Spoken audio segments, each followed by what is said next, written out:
voir cette porte blindée se lever lentement sur de longs couloirs d'une sévère nudité, à sentir cette atmosphère un peu mystérieuse, avouez-le, on se croirait dans la cave secrète de quelque banque d'État, à l'entrée d'une chambre au trésor.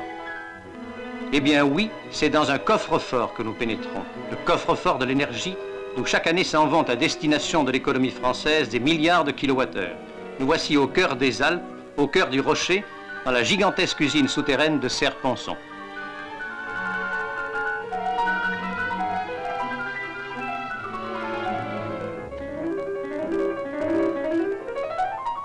Admirable simplification de la technique moderne mise en jeu par l'électricité de France.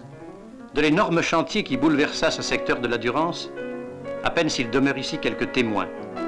Des pans de roches brutes enserrés dans le béton des parois comme un rappel et comme un souvenir.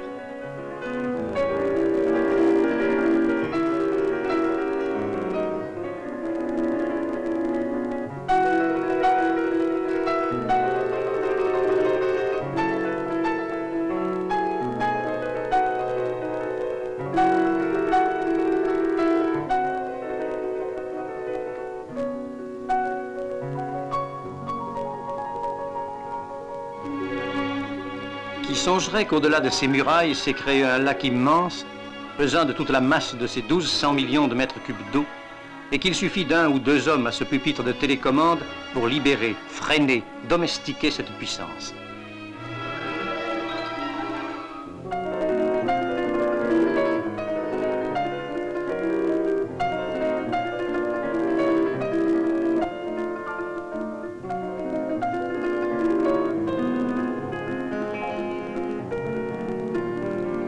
Pour comprendre, il faut ressortir de la caverne magique.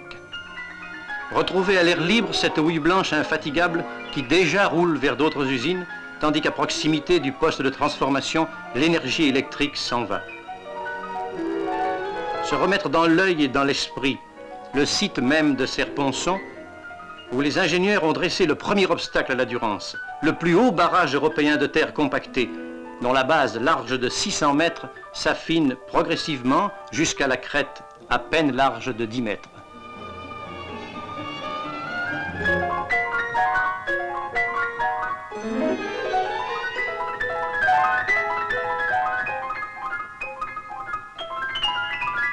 Au-delà, la nature métamorphosée offre ce lac admirable. Un lac que parcourent régulièrement les équipes de surveillance, car la beauté tranquille de cette étendue d'eau bleue ne doit pas faire oublier son rôle, qui est à la fois de régulariser le débit, autrefois capricieux de la Durance, et de permettre l'exploitation continue de la houille blanche.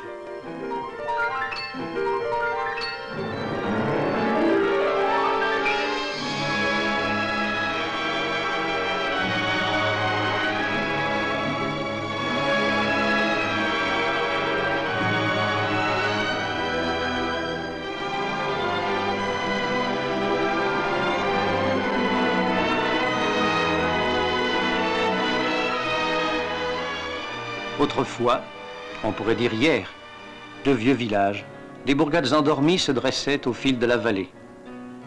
Rien ou presque n'avait changé depuis des siècles, sinon que, lentement, parce que l'existence était rude, le pays se dépeuplait. Vieilles maisons, vieilles méthodes, gestes quotidiens toujours et toujours répétés.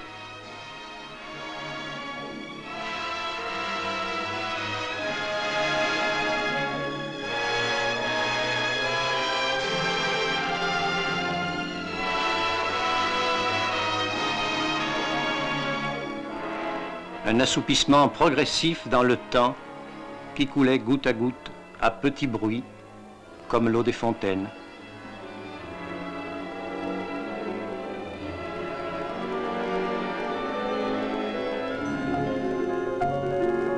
Brusquement, le tonnerre se déchaîna.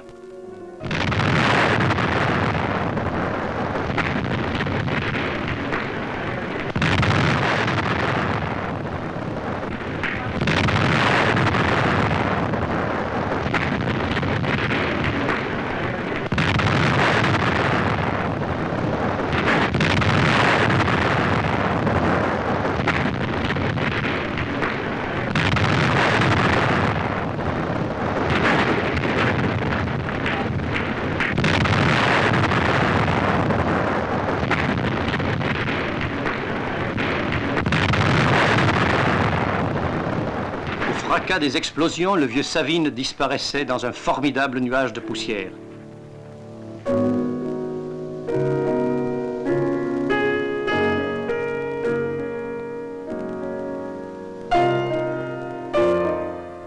Mais sur ces ruines nécessaires, un présent tout neuf s'est épanoui. Et si l'église a changé de visage, son clocher veille toujours sur le troupeau du village. Elle enseigne qu'après la mort vient la résurrection, et la prière est la même dans la clarté multicolore des vitraux d'aujourd'hui. Le petit agneau du dernier printemps n'a pas connu le Savine de l'hiver, mais le troupeau Bélan se retrouve à Sonnez dans le village rénové.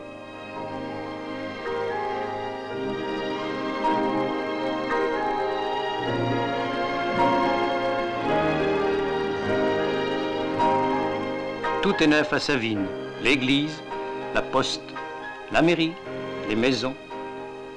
Un magnifique pont enjambe la Durance.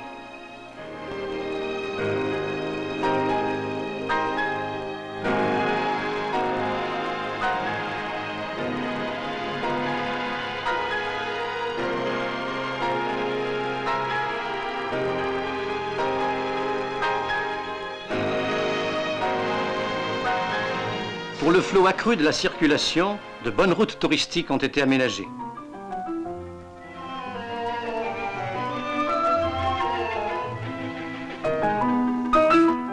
La voie ferrée, elle aussi, a subi sa cure de rajeunissement.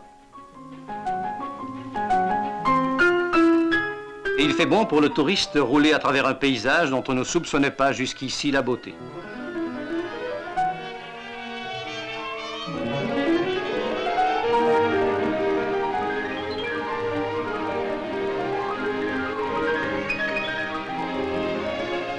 Étonnons-nous après cela de voir Savine envahie de touristes et d'estivants, obligé de transformer sa place en parking international pour automobiles, heureux de découvrir avec le tourisme une nouvelle industrie.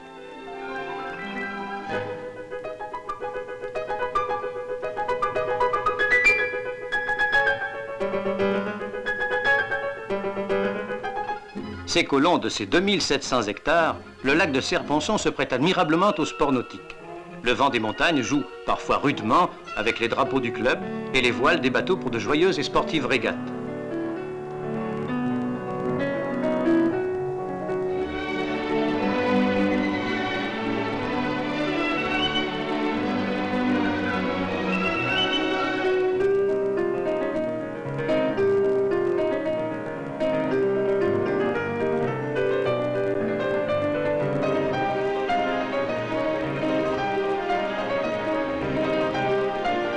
Le loup de mer se mue en loup de lac, et pour qui sait prendre ses risques, Serre-Ponçon offre aussi son Mont-Saint-Michel.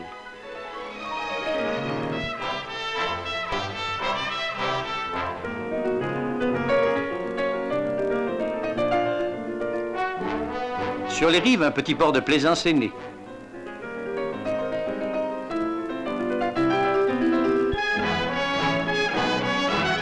Les campings s'alignent, tentes multicolores dans la verdure, et l'on ne saurait rêver mieux pour une villégiature les pieds dans l'eau.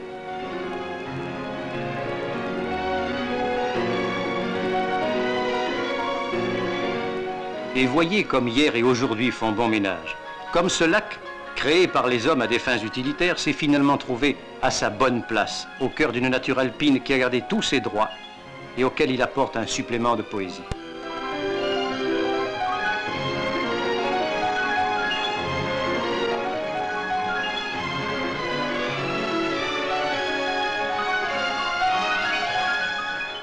Tout paraît tranquille, insoupçonnable même de l'autre côté de la muraille. Mais il suffit d'une expérience pour de nouveau le découvrir et le mesurer. Expérience de sécurité, certes, puisqu'il s'agit d'éprouver le système d'évacuation des eaux du lac. Mais c'est aussi un spectacle jamais vu. Le festival grondant de la Durance éternelle, le prodigieux et féerique ballet de l'écume, le panache majuscule qui signe une réussite française, Serre-Ponçon.